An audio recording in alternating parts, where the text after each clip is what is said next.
Hi, I'm Kat, and this is our daily tarot. The opening card that we have for today is the Six of Wands. The challenge that we're working with today is the Five of Wands.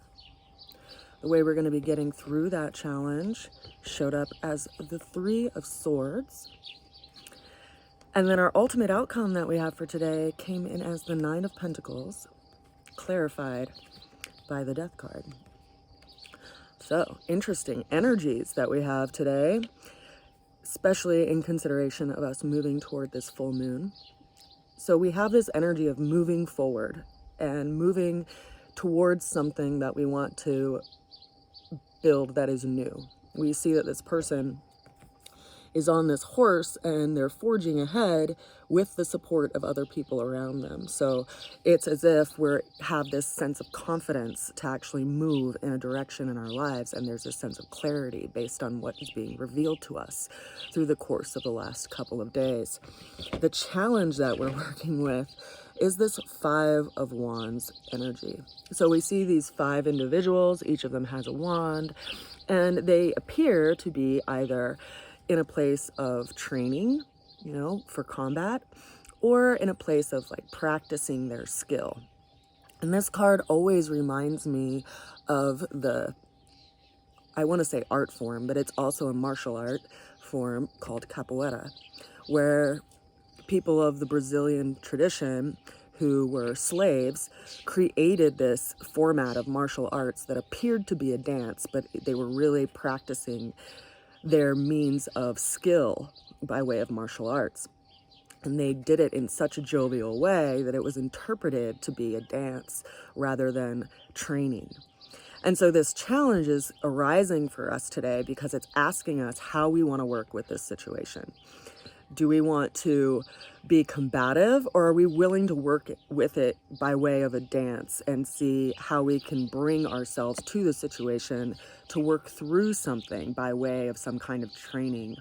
So there's this challenge that's showing up in our lives, and it's really asking us to come to the table by way of what we want to bring to that situation. The way that we're going to get through it came in as the Three of Swords. We see these three swords piercing this heart and this rainstorm happening around it. So this is a card of worry, and it's a card that is telling of the terrain of the mind and where we can get stuck in a storm of sorts by way of where we put our attention and our thoughts. And so consider that if this challenge is arising, that it is revealing something to us by way of emotional nature, and also how our mind can be immobilizing and piercing to our emotional selves or our emotional body. So consider that this storm too shall pass, and it's not a permanent storm. It's just something that you're working through, that we're working through, that is giving us some level of clarity. And as I was telling my friend earlier today, the terrain of the heart is often shaped and formed by experiences that we have in life. And some of us may carry really deep, worn crevices in that space by way of wounds or scars.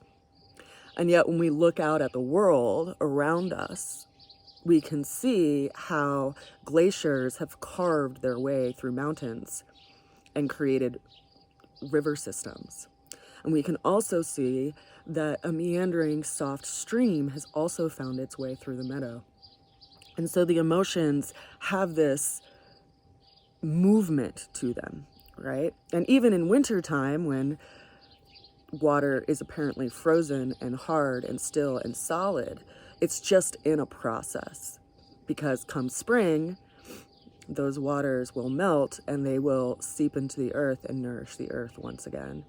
And so it's important for us to consider what we do to ourselves by way of how we work between the mind and the emotions. And if we are, debilitating ourselves, or if we're actually moving forward towards something.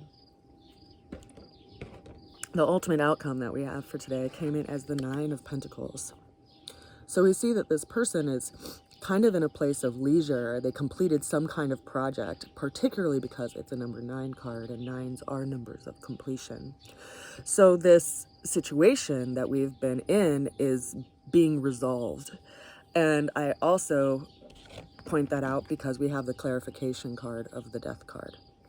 So there's something that's been learned through this last process or exchange or interaction that we are moving away from, because we've gathered what we needed by way of information or experience. And we're learning how to work with that, with ourselves and also other people, and also how we shape what we've gathered. If we shape it in a disheartening way or a place of worry, or if we can understand that there's a rainbow that comes after that storm, right? There's clarity, there's a different understanding once we go through this experience. So this death card comes in as a card of transformation. So there's something very deeply shifting within us. And consider that right now we have the South Node in Scorpio, which is what governs this card. So there's some aspect of ourselves that we really are transforming by way of what we've gathered through our experience. And it's up to us to figure out how we're going to shape that and put words to it. You know, if we put it in a place of kind of like, oh, this always happens to me, or maybe this is happening so that I have space to work on something that's actually really important to me, some project that I really need to complete, that I've been kind of spending my energy or wasting my energy by going down that road.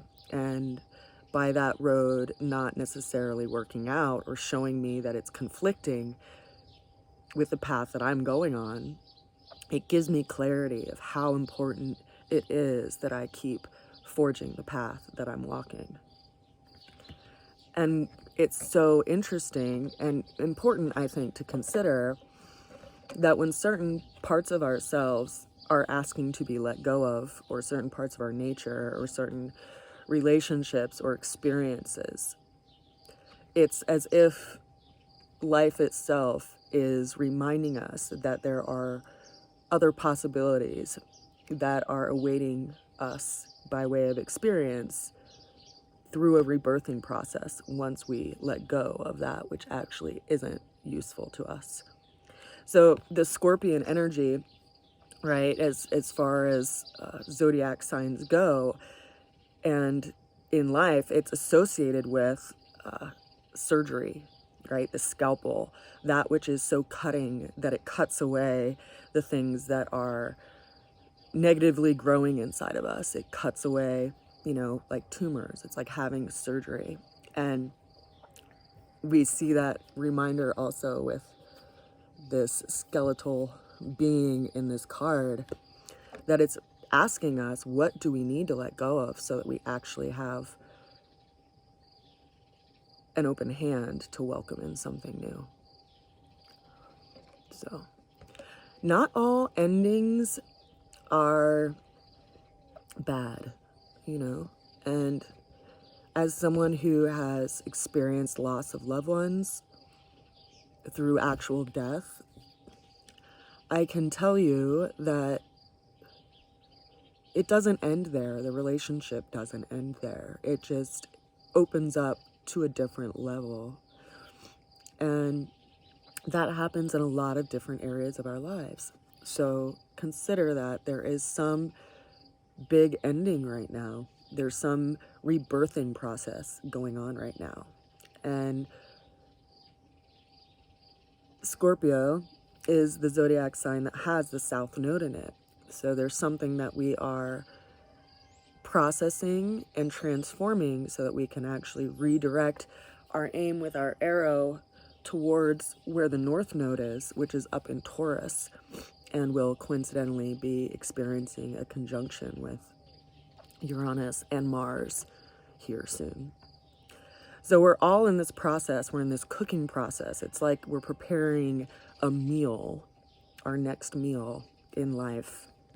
And I trust that it will be greatly transformative for not only our personal lives, but also for the world. I send a good wish to you, and I send you a lot of love. And I hope that during this full moon, you can reflect on your life and the direction that you're going, and possibly even where your energy gets spent, you know, in this place of worry, and how unuseful that is for us all, because it steals our attention. And really what it's asking us to do is to put our attention toward making efforts that give us some kind of confidence in moving forward. I hope you all are well and staying well and taking care of yourselves, and that whatever this full moon reveals to you is something that you really take to heart. Send you a good wish. I'll see you again soon.